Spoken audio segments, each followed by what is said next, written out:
Good morning, fifth grade online learners. We continue our discussion today about cell organization.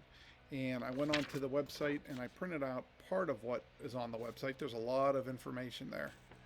And I like the picture in particular because it talks about explaining cells to children.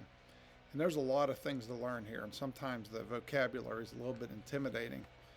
But that diagram shows you the cytoplasm, the nucleus, ribosomes, vesicule, endoplasmic reticulum, Golgi apparatus, cytoskeleton, and more terms that we've talked over the last few weeks.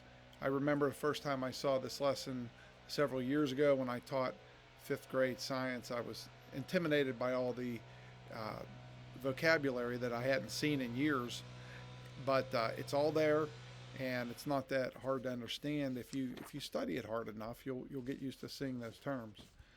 The scope of the term is now widely used to refer to cellular structures surrounded by single or double plasma membranes. However, the older definition of subcellular functional units still coexists. That is the term sometimes used for structures which are not membrane bound. So again, it's very scientific and kind of wordy, but the more you read this and the more you get used to the vocabulary, the more you'll understand it.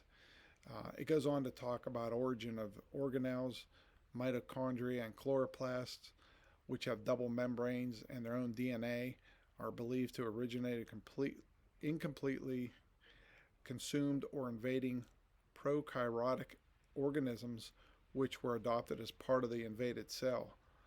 So they go on to talk about the endosymbiotic theory.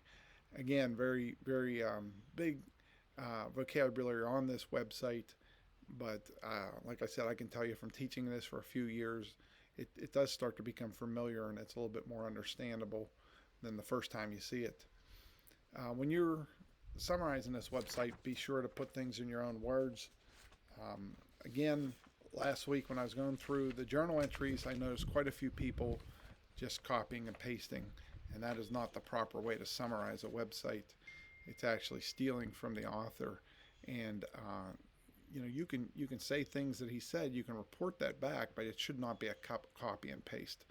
Put things in your own words. Let us know that you read it, and you can start your sentences with, "This is what I learned about on this website," or "Today I learned," and that shows me things are in your own words, not necessarily author of the website's words.